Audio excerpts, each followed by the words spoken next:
Hello, orderers. In addition to trying to produce the greatest podcast we can for y'all, once in a while I want to recommend to you my own favorites.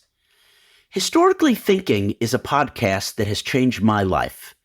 Through it, I discovered Polybius, and I learned that he was the first historian who tried not only to tell what happened, but was there a global system whereby certain rules and principles made events in Syria, Libya, Italy, and Greece all governed by the same principles influencing each other.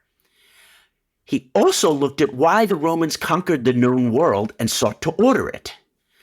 So, if you want to find out things like the origins of the samurai, how did street food develop in London, and explore human history all the way from Herodotus to Hitler, I think you're going to enjoy Historically Thinking. You can find it wherever you get podcasts. When I was dealing with Afghanistan, we had a major problem with improvised explosive devices, roadside bombs. Jamie Shea has worked as a senior NATO official for decades. It was sometime in the 2010s that he found that these bombs were becoming a real issue for the alliance's troops. Problem for NATO was that the Taliban could manufacture these in seconds, spending just a couple of dollars.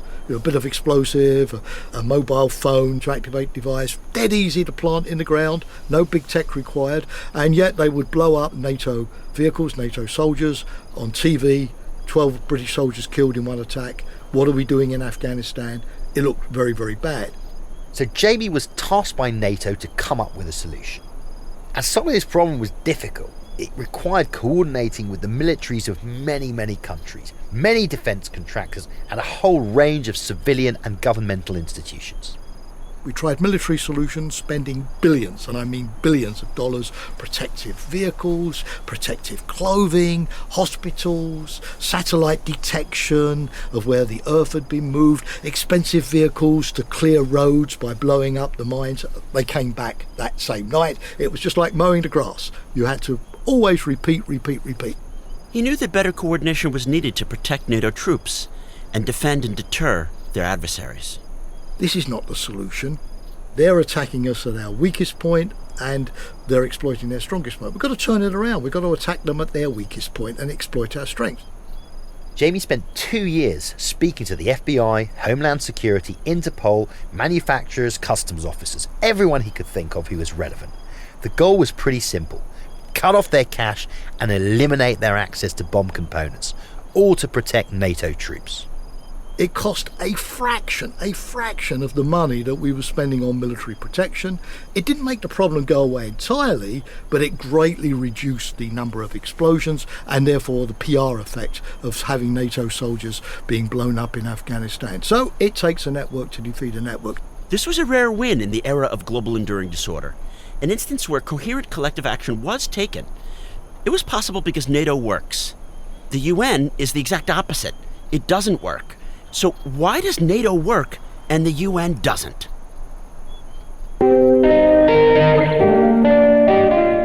I'm Jason Pack. And I'm David Patrick Arakos, and this is Disorder, a podcast where we examine a pressing global issue, like climate change, tax havens, or neopopulism, where we look at how these issues have come to be part and parcel of our global disorder, and where we finish by proposing solutions to restore effective collective action that could ultimately help us find at least some semblance of order. This week, we're very fortunate to have David Patrick Arakos stepping in as our co-host. Alex is taking a much-needed breather to tend to her famous disorderers, her teens. Don't worry, she'll be back next week. But in the meantime, David is going to share with us some of his experiences as a war reporter while we look into the role of NATO.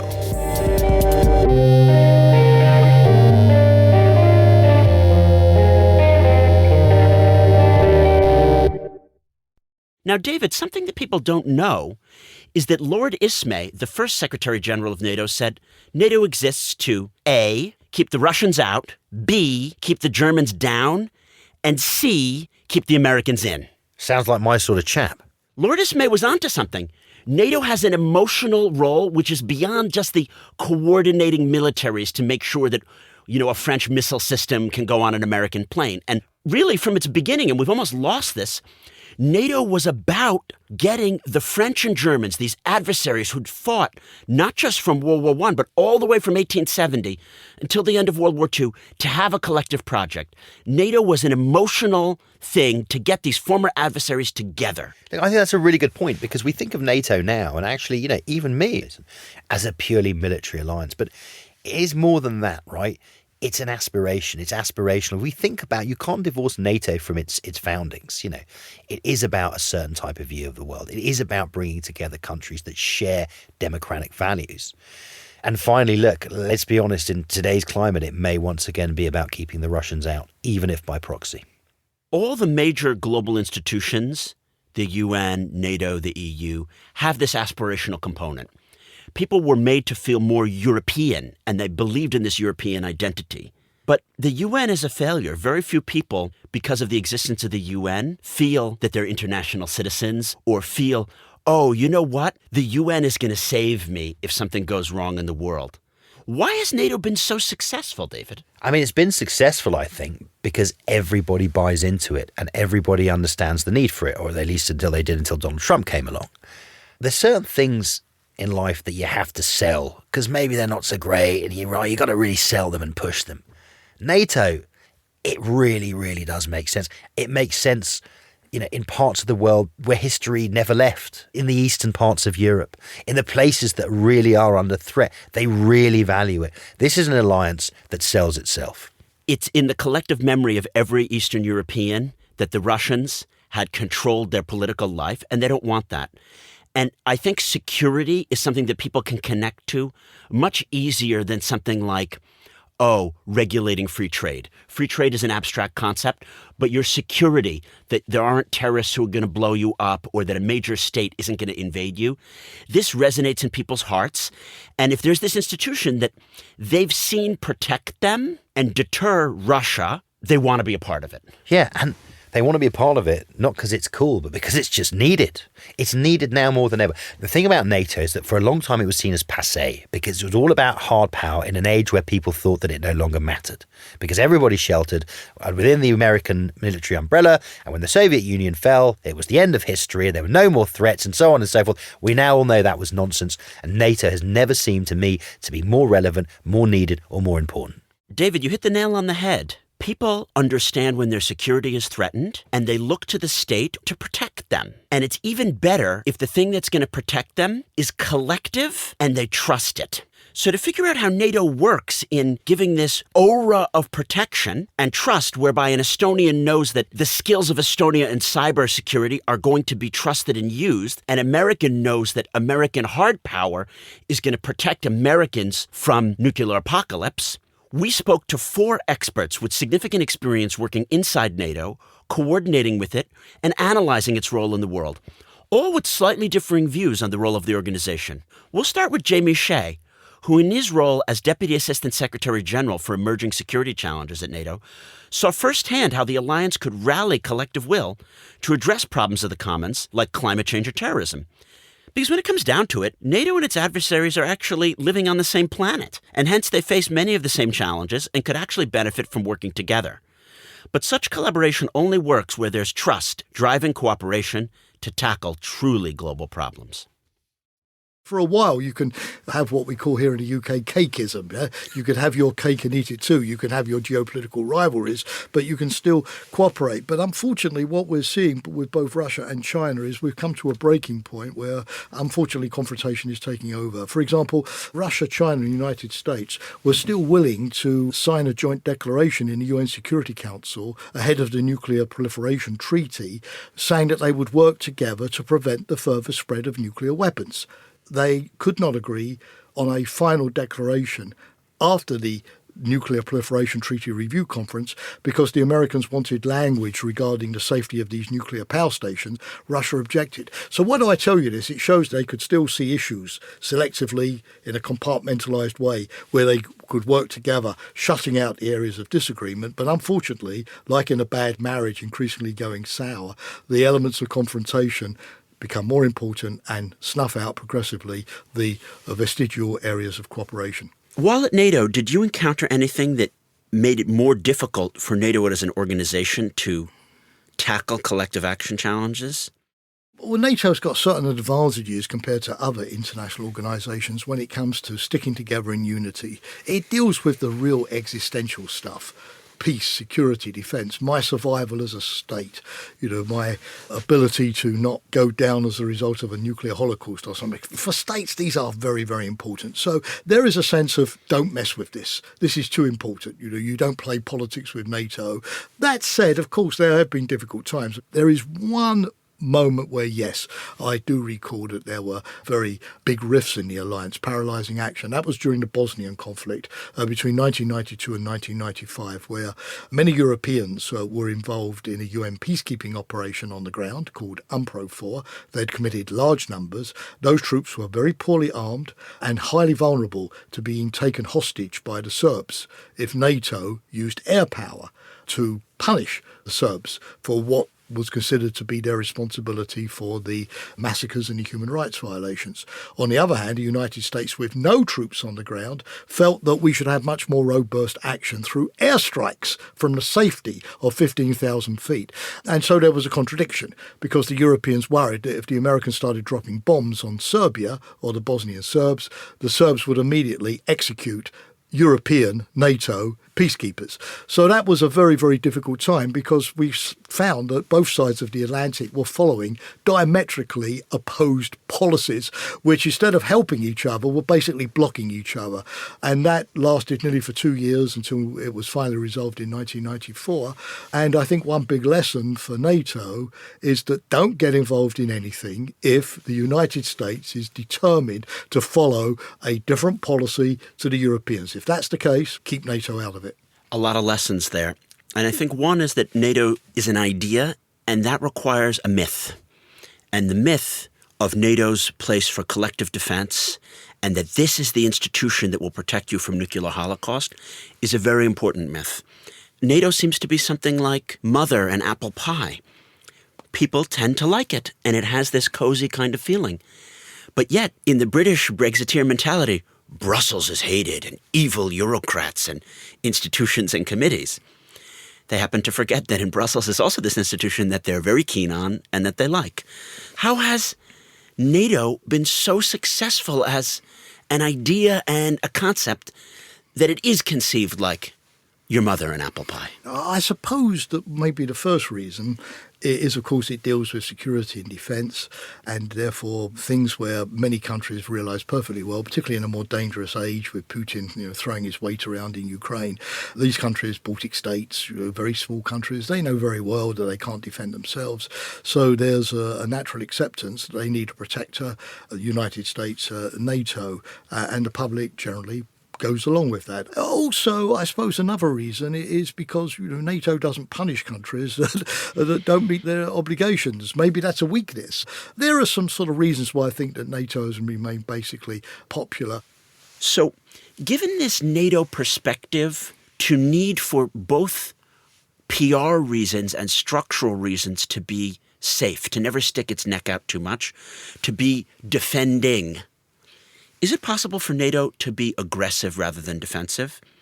I've always wondered, given Putin's hostilities in Ukraine, could we have had offensive cyber actions, say to turn the lights off in St. Petersburg or jamming the Russian comms as they are mobilizing their troops?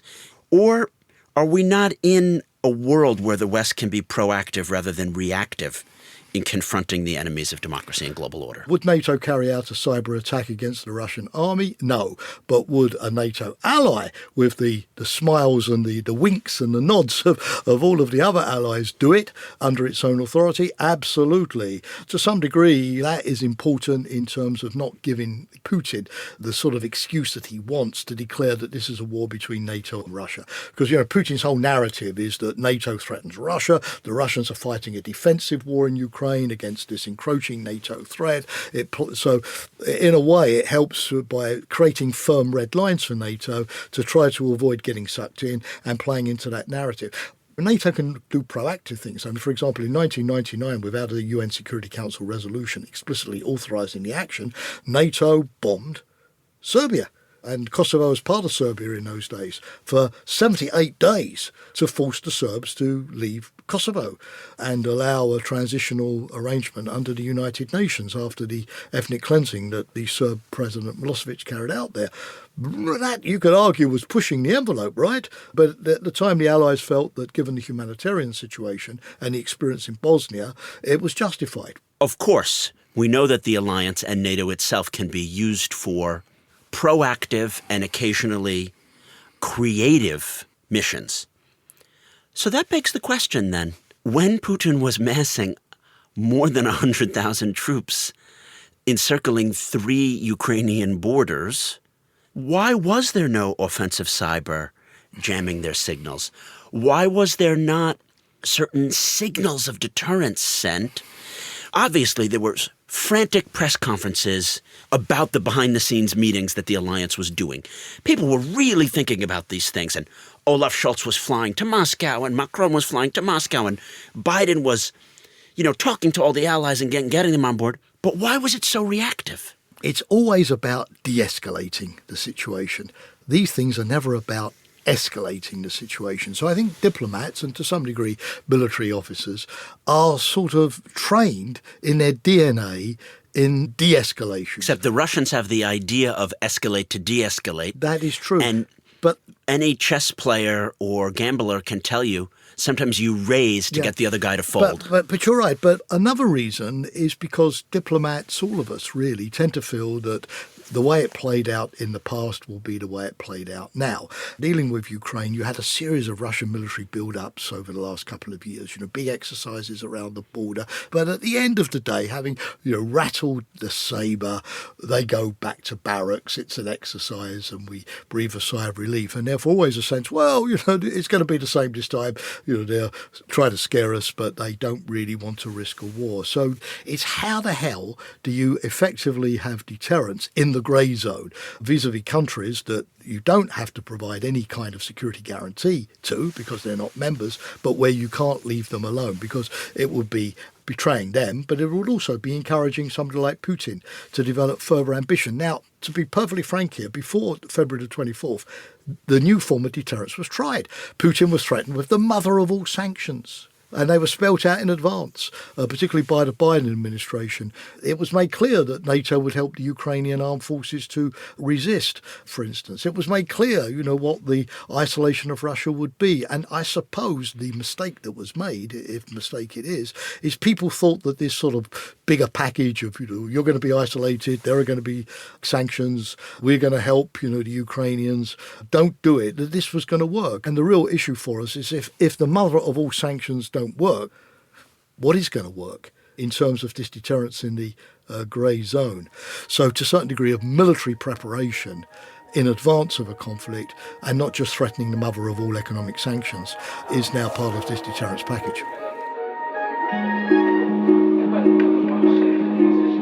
Well, Jason, the discussion with Jamie had me thinking, especially about Ukraine. It was made clear, Jamie told us, that, NATO would help the Ukrainian armed forces to resist.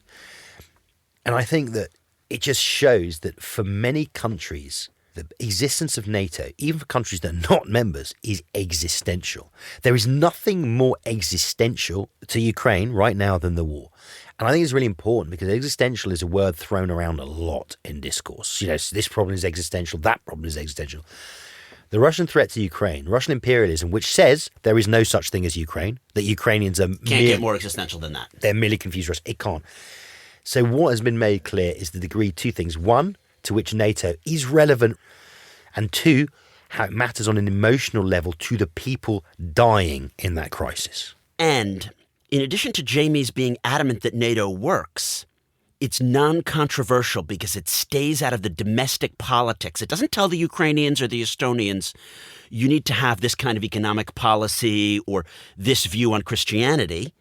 It's non-controversial. You get on with your business, you run your country, but when it comes time to defend you from, being obliterated and wiped off the map, we'll help you. Exactly.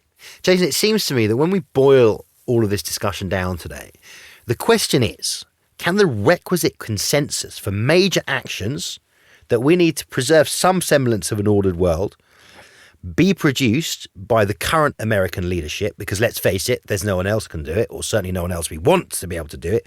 Can this be done in this new era of enduring disorder? Now that America is a declining power, albeit gradually, and withdrawing from the world stage, at least for the moment. I'm always wary of predicting America's decline. But certainly it's not the unipolar moment that we had before. So what do you think, Jason? That's the $64,000 question, David. In this world where America's power is relatively declining, how can it still be the linchpin and coordinating power for Western and democratic collective defense? It's a problem that Kori Schake has had to reckon with throughout her career. She was on the National Security Council during George W. Bush's first term. She worked to set up the NATO response force. She believes acting defensively and signaling that you're acting defensively is key to maintaining NATO unity. I spoke to Kori about the role that the United States plays within NATO and its outsized role in coordinating responses to major security challenges. I do not believe other free societies would have mobilized to assist Ukraine's defense if the United States did not step forward to do so. In part because most small and middle-sized powers, that is, everybody except us, doesn't feel strong enough in their own agency to step forward and do so. So when the United States steps back, other states step back further. And when we step forward, other states feel safe enough to step forward. To get a sense of our values, I've come to feel that NATO is itself a value. It's something that most people can unite around. Do you agree with this idea that NATO can be a warm and fuzzy place for us and help us believe in the West as a concept and liberty as something that resonates with people, and that they would themselves be willing to make sacrifices or die fighting for? Absolutely. And I think you have seen this over the course of the last 5 or 6 years. You know, what our disgraced former president was brilliant at was asking first-order questions that if people like me were good enough at our jobs, my mom would know the answer to. But when candidate Trump said, why don't allies spend more for their own defense? My mom said, yeah, why is that? And why is it that more Americans would be willing to defend Germany than Germans are willing to defend Germany? That doesn't make obvious sense to her. And by the way, her reflexes are right on both of those counts.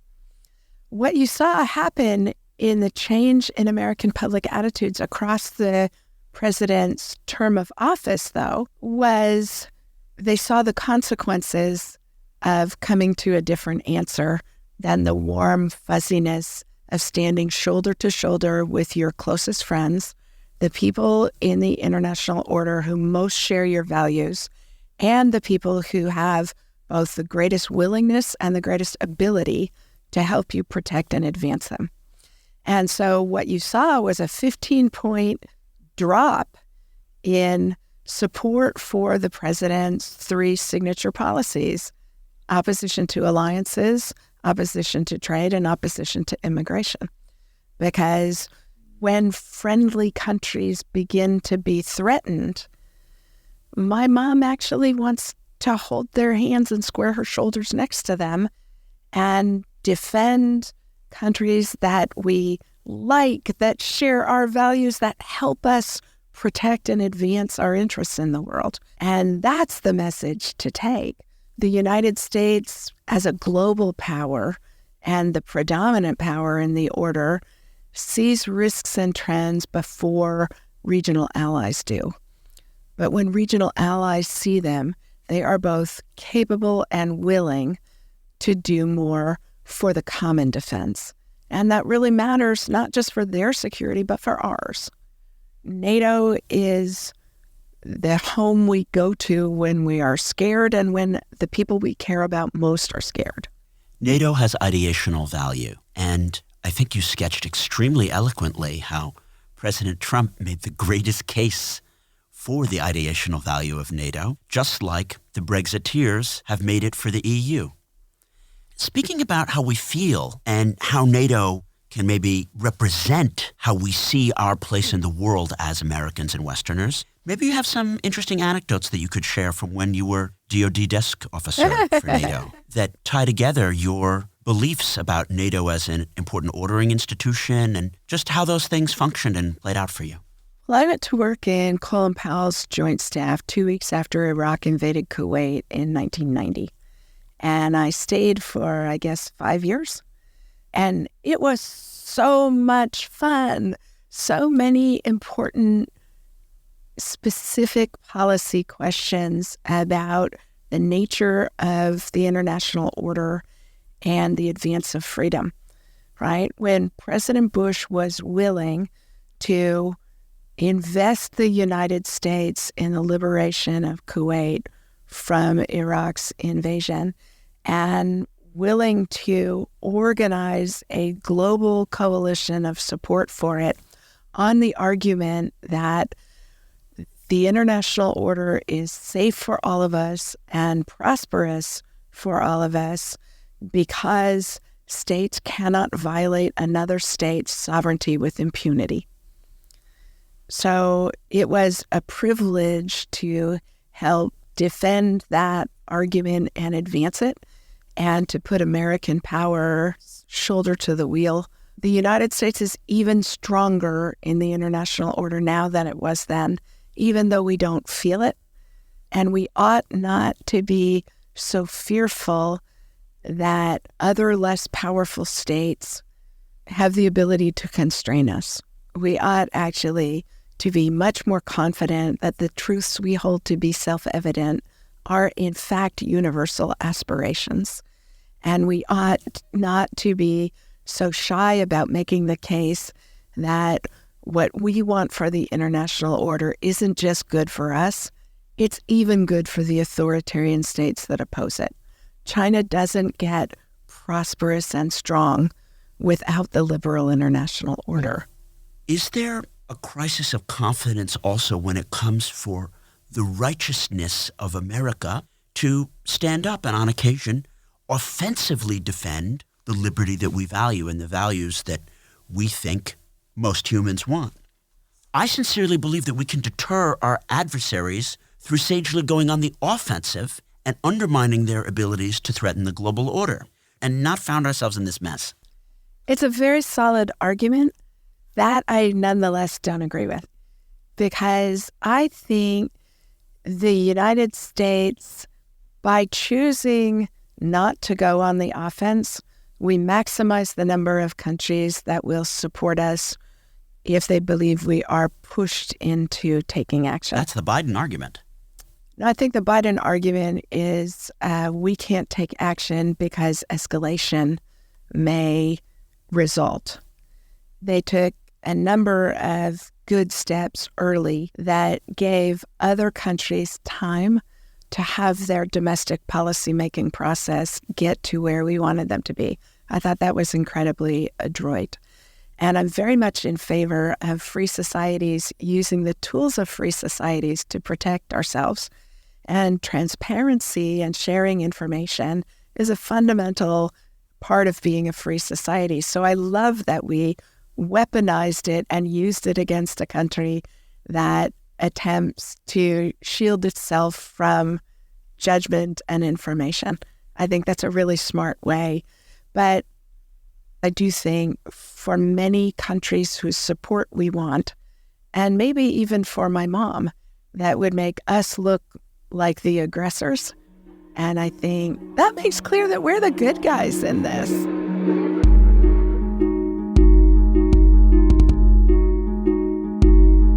After the break, we're going to hear a few different perspectives on what the core themes of the NATO alliance are.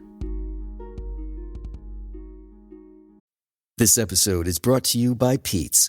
Few things start your day better than a good coffee. That's why Pete's hand roast their coffee from a specific selection of high-quality beans. And they don't just put those beans into anyone's hands. Pete's trains their roasters for 10,000 hours so they can master the roast that gives you the most. Pete's Coffee. Coffee for coffee people. Find Pete's online or at your local retailer. So for Kori, The battle for a functioning NATO comes down to a battle for liberal democratic ideals.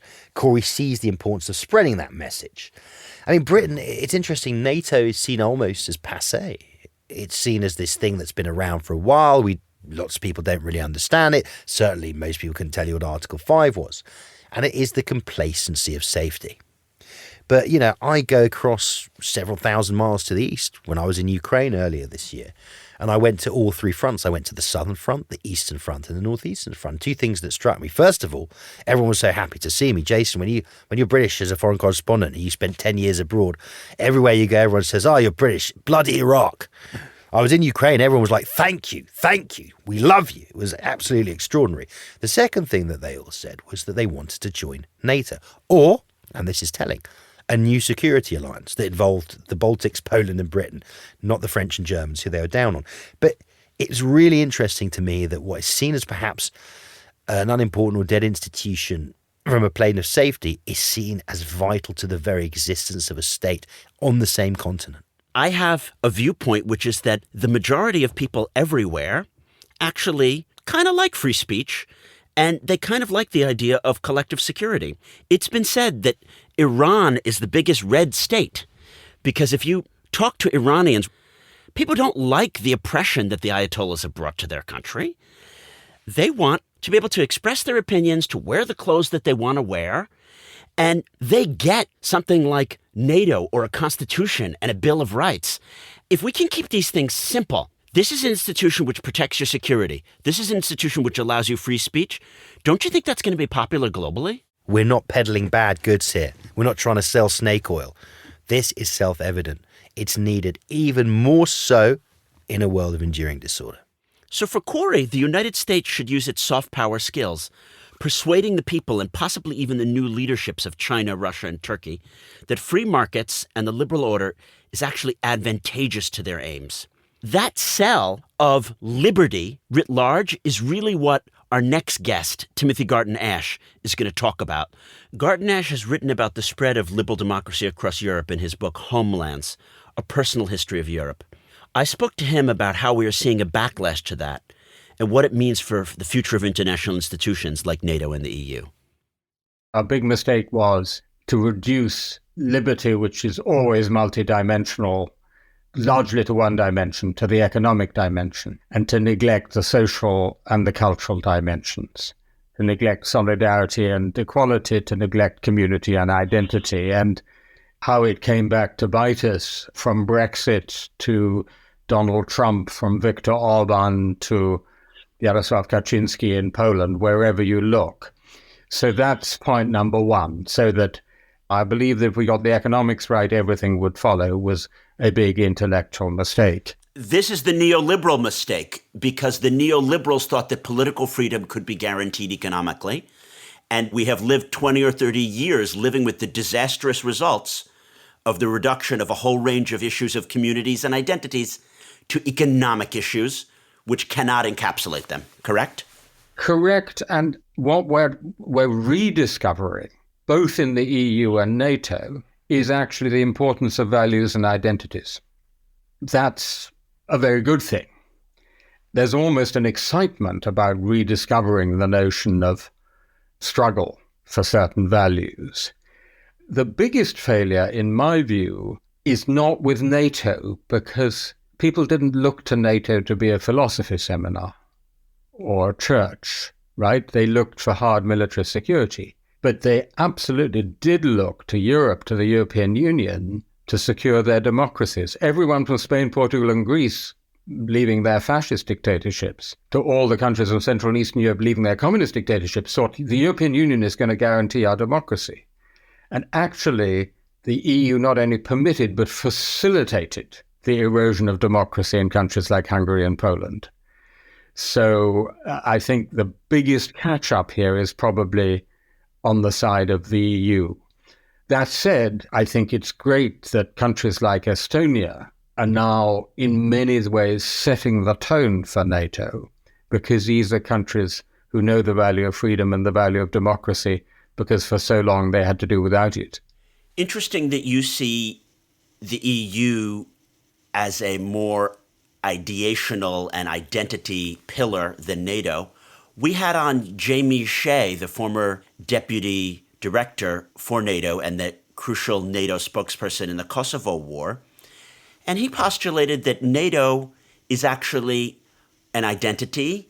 Next to apple pie and mother, NATO is one of the few things that most people across the North American and European worlds can agree on.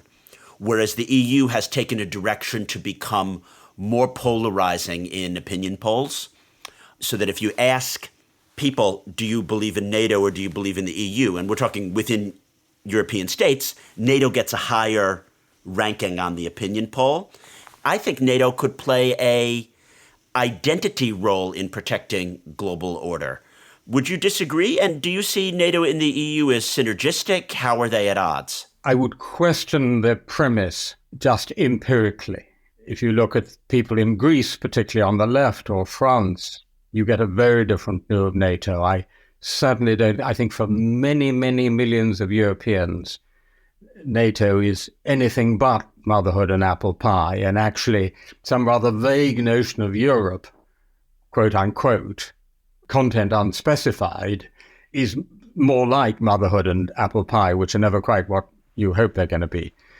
So I doubt that very much. And I think that what has happened is, because the countries that come into NATO in Central and Eastern Europe are so passionate about them as a project for defending democracy, that has changed the discourse around NATO, and that witnessing a Russian invasion, previously neutral Swedes and Finns suddenly decide to join NATO. So I think it's as it were more down to earth, more security driven than sort of ideational or identity based.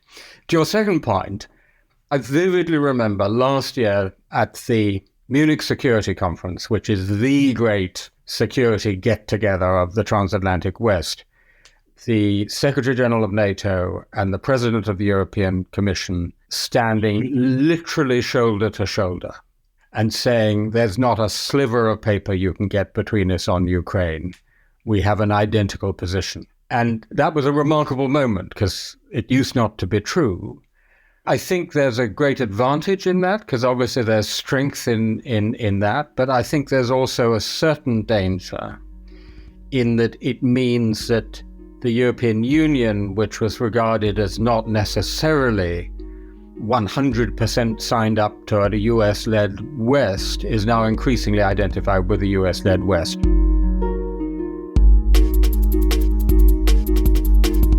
Timothy was bullish about the eventual spread of liberty, but not so much about the role of the US as a beacon of liberty for all Europeans.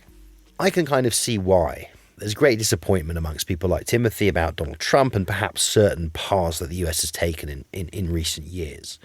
That said, I still think the United States is the best hope for global leadership, especially when it comes to leading the way in this area. So Garton Ash didn't exactly see NATO as a standard bearer for all our democratic ideals. Of course, Timothy is right. NATO is a building in Brussels. It's a way to exchange emails and to make sure that your missiles fit on somebody else's plane. It's the concept of one's organic community that's essential to motivate individuals for collective action, especially in a world where American power is either declining or America's legitimacy to lead is being questioned, because they may have a vision of maybe a more social democratic world or a more European world can resonate with people. Kori, on the other hand, is bullish about the fact that the U.S. is where the hard power is and where the convening power is and where the economic model is. People still do watch American sitcoms and they envy the wealth there and they want the liberty that they see.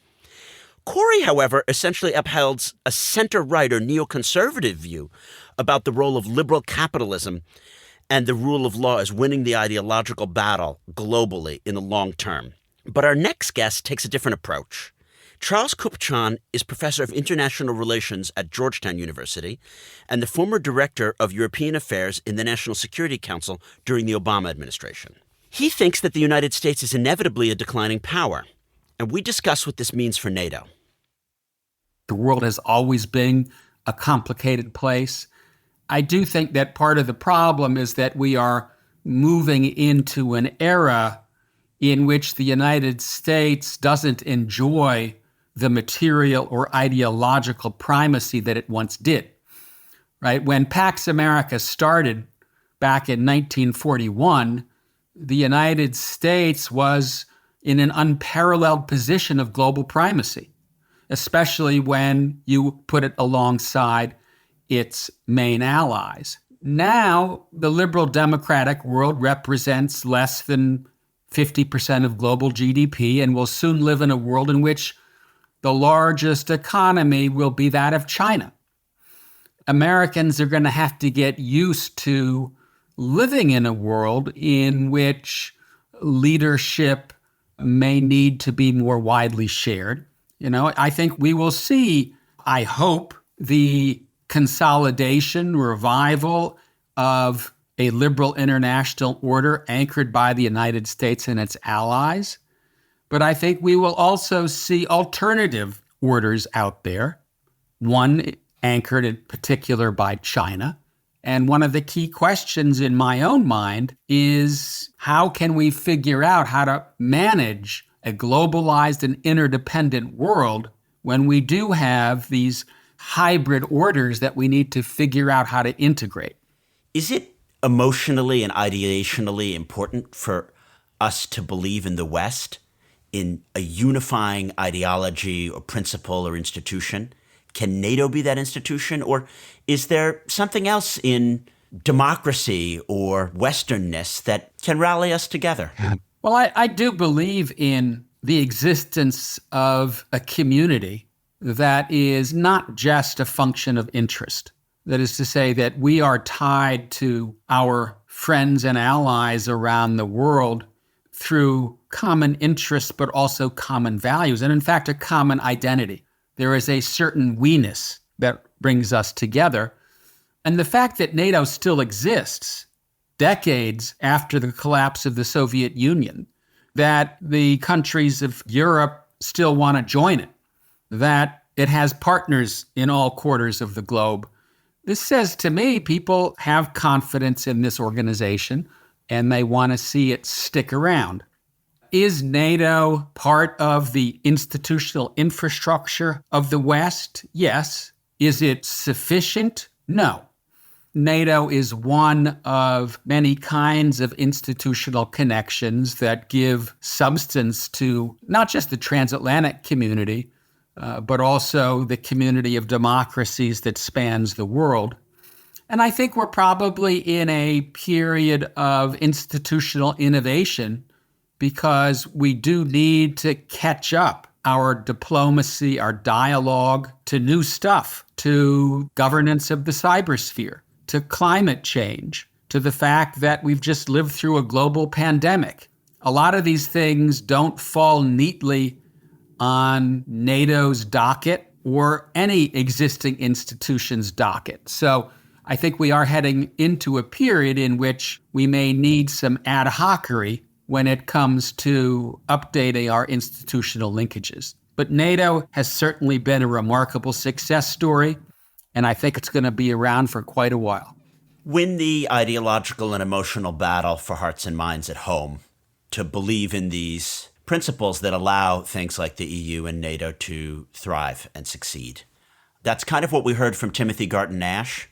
He put forward a very strong and impassioned case for liberty, that what we are, and it's not just the West because it's Japan and South Korea and various Latin American democracies, is we're the people of liberty.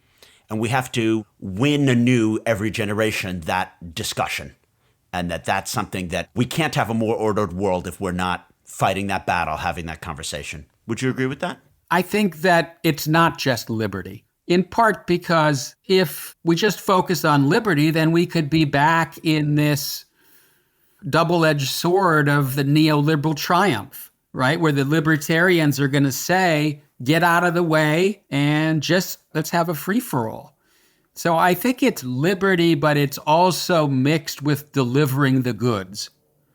The reason we've been living through a scary moment in American politics, in British politics, in Italian politics, it's at heart that we have failed to deliver on the social contract. we cannot lose sight of the importance of people feeling economically secure, that they can feed their family, that they're bullish about their kids having a better life than they have. And so we just need to make sure that as we preserve liberty, we are mindful of making sure that we meet the basic needs of our citizenry. And that requires good policy and good politics. If you walk through NATO headquarters, it's really a quite remarkable experience because there are now 30 members of NATO. You hear multiple languages, and if you walk through a military area, you see 30 different uniforms. It's just a kind of remarkable success story of how to make multinational cooperation work. And I do think that it matters over time. I mean, why can you now drive from France to Germany without seeing a tank, without a border guard, without changing money, right? Maybe you'll see a sheep, but this is a border along which millions of people have died. And now it's geopolitically inconsequential. And that's because the EU and NATO working together have changed the world. They have moved us to a space in which geopolitical rivalry is gone, hopefully for good. But the way the world is going, let's not count our chickens before they hatch. So my takeaway here would be, let's look just how amazingly successful the alliance has been. And I don't just mean NATO, I mean this broader partnership. What can we do to make sure it endures? Let's make sure we guard what we have built. Because if we're not careful, if we're not mindful of just how precious this is, we risk letting it slip away.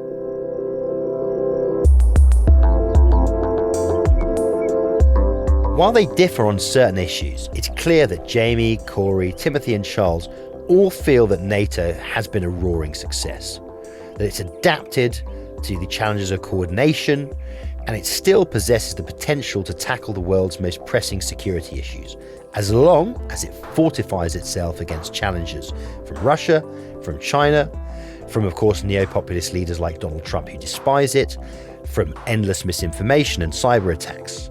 This is why I think we need new security arrangements based upon the NATO model, security arrangements around information. NATO has worked, and you don't want to throw the baby out with the bathwater. So I think we need to keep the NATO branding, even if we're going to branch out into 100%. Dealing with cybersecurity or other security challenges, and that these magical 4 letters are something that people can rally around and they trust. So exactly. I don't want to mess with the secret sauce. This is very much in addition to as opposed to replacing. NATO is great for collective security. It's also a very, very successful brand. Let's not mess with it. So what can we learn from how NATO became such a successful brand? I think it's that it operates within its narrow remit and stays out of thorny political questions as a way to remain unbelievably popular. What can this teach us about how to forge new collective institutions to tackle other problems of the commons? What implementable policy solutions are there to ensure that NATO can stand the test of time and serve as a model for forging consensus approaches among differing communities and nation states? It's time to draw some lessons in our Ordering the Disorder section of the show.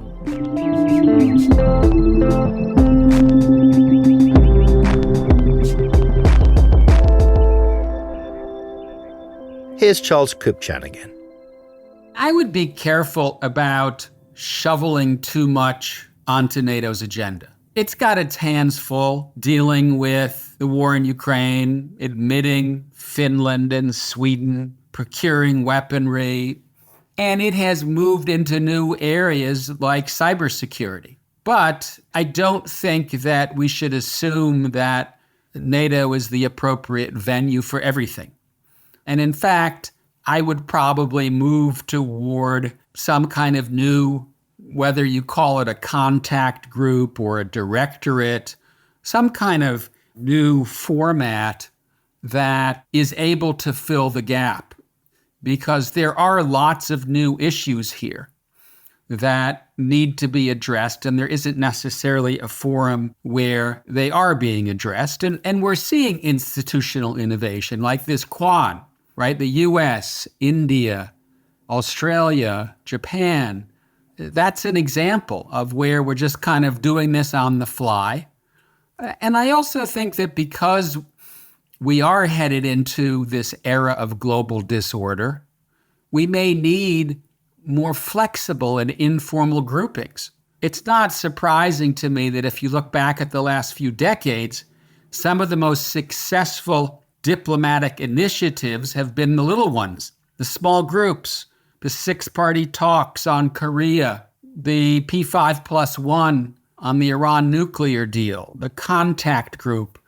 These strike me as ways of putting at the table the players that need to be there and fashioning the agenda as you go. I think we're headed into a period of international fluidity that is going to require that kind of innovation and flexibility.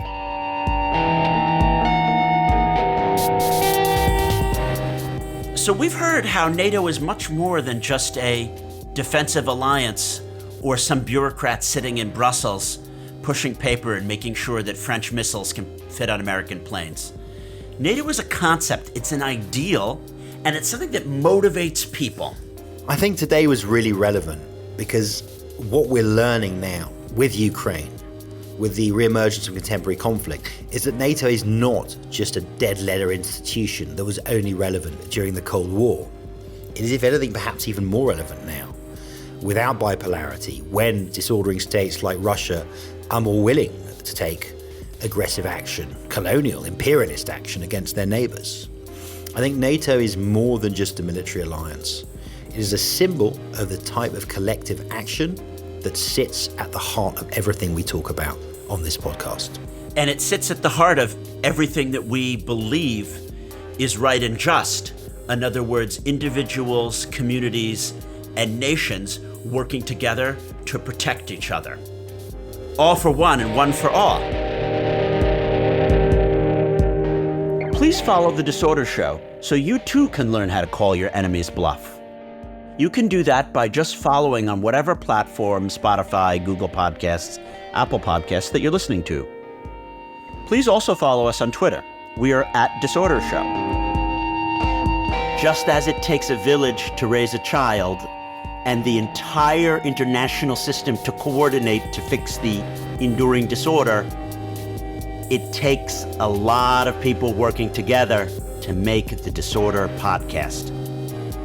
First thanks go to our producer, George McDonough. Then our executive producer at Goalhanger, Neil Fern. My former program manager, Zena Starbuck. And Guy Fiends. To all who've participated, you too have helped order the disorder. I'm Jason Pack. And I'm David Patrick Harakos, wishing you an orderly week.